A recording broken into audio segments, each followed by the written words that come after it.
Ladies and gentlemen, the Pleb is back. In tonight's episode, the German farmer protest that has taken over all of Germany is now getting so big that the Chancellor of Germany is freaking out.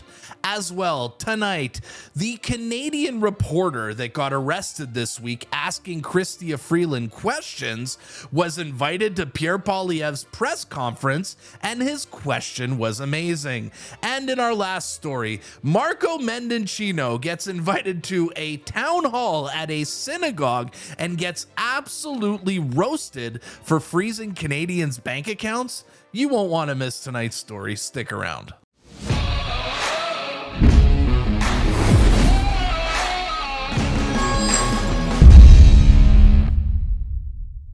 Hey guys, I'm trying to get to 100,000 subscribers here. I am currently being censored by YouTube. Many of you guys in the comments are telling me, Pleb, I'm being unsubscribed automatically from your channel, which tells me I'm being censored. So I would ask you guys to double check, make sure that you're subscribed to my channel. And if you're not subscribed, smash that subscribe button and let's fight this censorship together. Well, guys, I told you I would be back. Unfortunately for me, I am back in communist Canada now.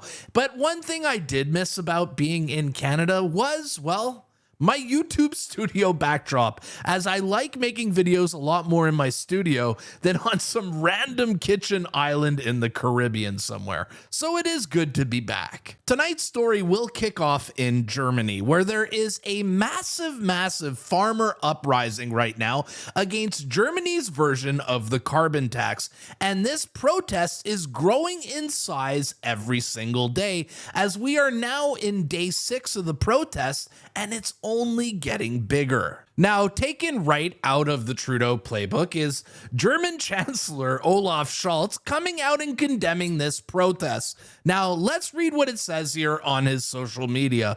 It's translated from German, which says, "We must not lose sight of the big picture. In stressful times, it is important to maintain moderation and balance. Calls for violence and threats have no place in our democracy." Does that not sound like Justin Trudeau during the convoy? "Gallows are not arguments. Compromise is part of democracy."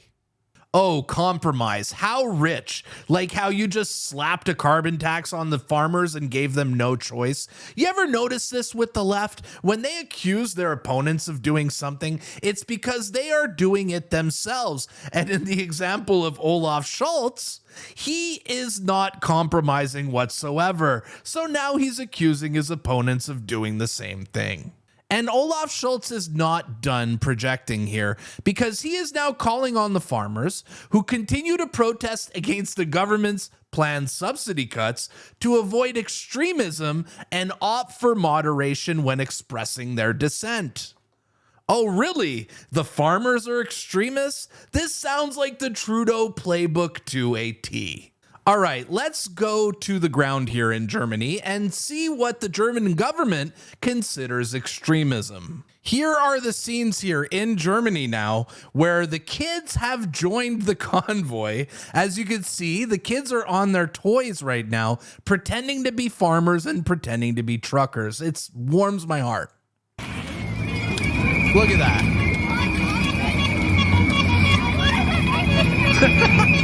With their baby horns.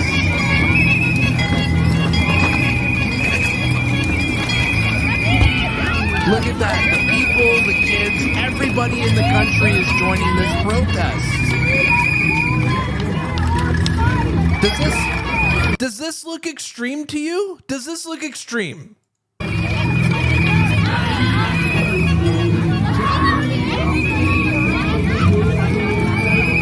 You know what? Wow.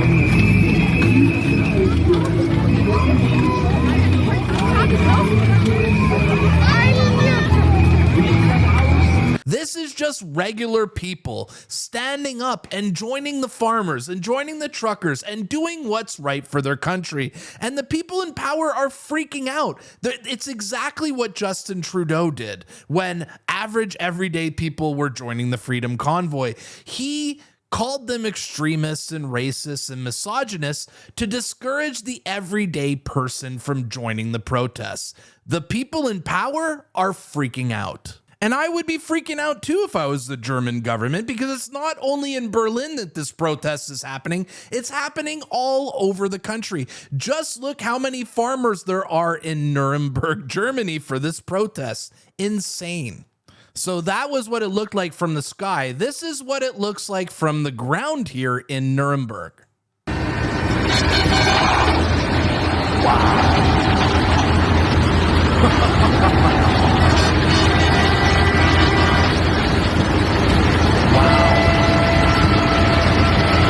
It's wild how similar this protest is to the Freedom Convoy, as now in Germany, just like in Canada, everyday Germans are showing up to highway overpasses to protest and show their support for the farmers. Does this remind you? Does that remind you of Canada? Look at that. How beautiful. How beautiful. Now, people are not just showing up to the overpasses on the mild parts of Germany, they're actually showing up to the cold parts of Germany as well. And per this report here, there are more people joining this convoy as truckers and farmers from Poland, the Czech Republic, Austria, Switzerland, France, Belgium, and Holland are now joining the German farmers. This is what it looks like on the overpass.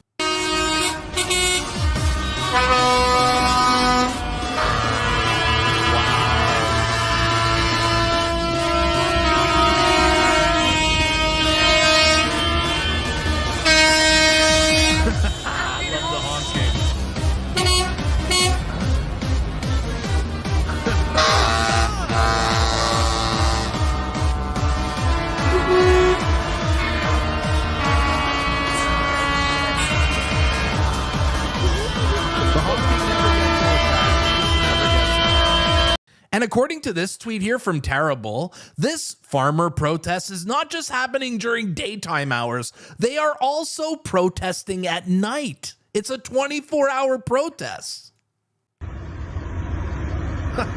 Wow. Slow rolling in the dark. Man, you love to see it.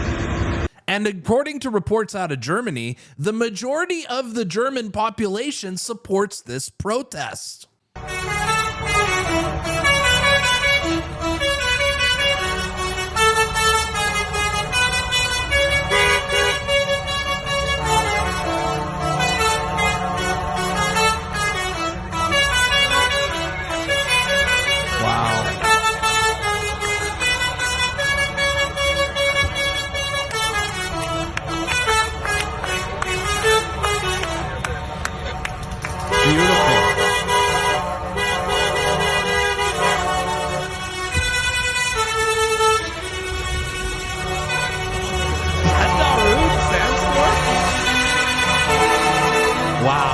Wow.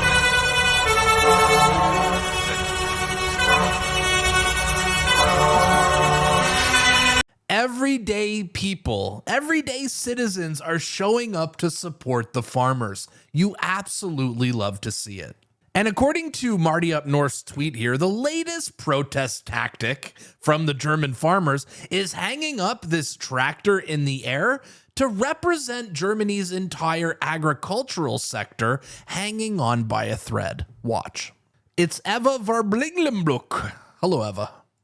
Everybody, look at what I'm witnessing right now. There's a tractor behind me hanging on a huge crane that is lifted up in the air so that people from the A3 and A7 highway here in Bayern can see it, which symbolizes that the agricultural sector is hanging by a thread. There it goes, up in the air. Beautiful. Straight to the point.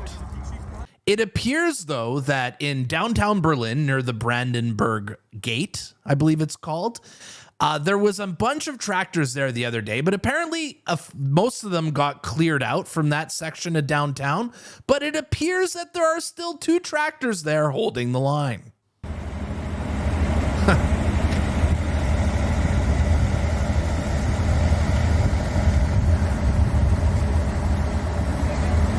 Hold the line.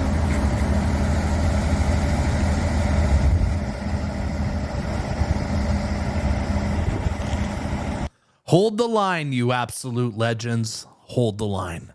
So that's the latest out of Germany. I'll keep updating you guys as this story develops. But what we are gathering here is that it's growing in size and everyday normal people are joining the protests as well. Multiple countries now are crossing the border to come support the German farmers. You love to see it. In our next story, as I covered in my last video, Canada went international this week as Chrystia Freeland had a journalist arrested for asking questions. Now, this disgraceful story went so viral that even the Taliban are covering it on their news channels. Another embarrassment for Canada. Now, Pierre Poilievre came out and condemned this, as anyone with any common sense would, in a viral tweet here that received now, as I called it would go viral, by the way, 5 minutes in. This tweet from Pierre Poilievre has 40,000 likes and 12,000 retweets. Incredible. Now, Pierre Poilievre, shortly after that, came out with this another viral tweet here with 19,000 likes saying, a journalist was arrested for questioning a Liberal minister and the parliamentary press gallery doesn't say a word. Trudeau has divided media into two groups, those he's bought off with bailouts and those he has censored and arrested. Sign here to support a free press. Now, Pierre Poilievre, being the legend he is, wasn't just saying empty words, because a couple of days later, this exact journalist that got arrested got invited to Pierre Poilievre's press conference and got to ask the first question. Mr. Poilievre, David Menzies with Rebel News. Mr. Poilievre, the Liberals use both a carrot and a stick to control journalists in Canada. The carrot is obviously government money, including massive payments to publishers and broadcasters. This corrupts their editorial independence. The stick is regulation, including censorship, banning reporters from press conferences, the CRA's journalism licensing regime, and the CRTC's new power to alter search engine algorithms. My question, sir, is this. Which of these carrots and sticks would you keep as Prime Minister, and which would you repeal? Thank you. We are going to repeal C11, the censorship law, which allows CRTC bureaucrats to secretly manipulate social media algorithms to promote certain information, demote other information, and censor certain things altogether. This is a form of censorship that exists nowhere in the democratic world. Margaret Atwood actually said that this was creeping totalitarianism. This is Margaret Atwood. This is not a conservative, obviously not a conservative, but she's an artist, a true artist, who believes that freedom of expression and freedom of the press is necessary. We're going to stop arresting journalists. It's outrageous for the Prime Minister to have, and his government to have journalists arrested for merely for asking questions of ministers and public officials. And we're going to make sure that the government does not use tax dollars to leverage news coverage in its favor. Right now, Justin Trudeau is censoring those that he disagrees with and trying to buy off the rest. And that undermines confidence among Canadians in the news media. Great question by David Menzies and great response by Pierre. Why can't this be the normal? Why do we live in a country where they keep censoring journalists? It's absolutely absurd. And seeing a Rebel News journalist get the first question at a press conference, it's absolutely refreshing. Now, it did not take too long for the left to come out with their conspiracy theories following this press conference. As Dale Thompson writes, Pierre Poilievre's a total media whore. So either he's gotten plastic surgery and is recovering, or he's gotten COVID and just won't admit he got sick from it. That's the only way to explain his absence for weeks now. Personally, I think he got something done by a surgeon. So the left now are so desperate that they're literally accusing Pierre of plastic surgery because he's looking so good. But the levels of desperation don't end just there with the left, as they are now putting out fake polls trying to convince people that Justin Trudeau is way more popular than he is.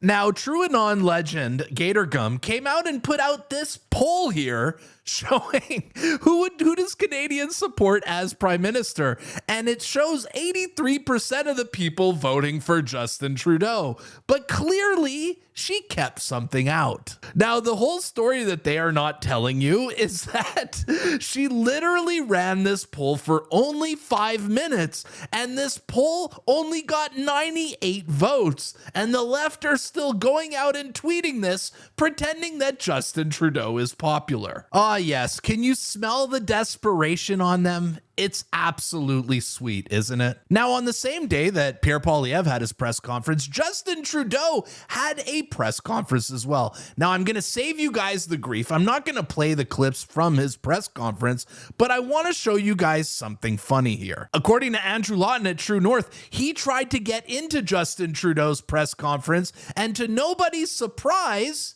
Justin Trudeau rejected his credentials. So yes, Justin Trudeau censors journalists. Pierre Poilievre is allowing journalists into his press conferences. Quite a contrast between the two, and probably the reason why Pierre Poilievre is so ahead in the polls. In our next story, ex-Minister of Public Safety Marco Mendicino, who had a hand in freezing Canadians' bank accounts during the convoy, was at a synagogue in Toronto this week, and the crowd was not very nice as he got roasted for freezing Canadians' bank accounts. Watch this. Sorry guys, the audio's not too great on this clip, but I will try to boost it in editing. Watch this. They would like to see the state of Israel, and essentially when you're calling for Viva Intifada, a violent uprising against Jews worldwide, these are clear signs and calls for violence. Yet it seems as though that the federal government, and some might argue, are taking a much different approach than when you were public safety minister, when the trucker convoy was happening in Ottawa. It was disruptive. There was harassment of some citizens, but essentially they weren't calling for the death of a specific community group. And the federal government cracked down on these people and they froze their bank accounts. And I think a lot of people are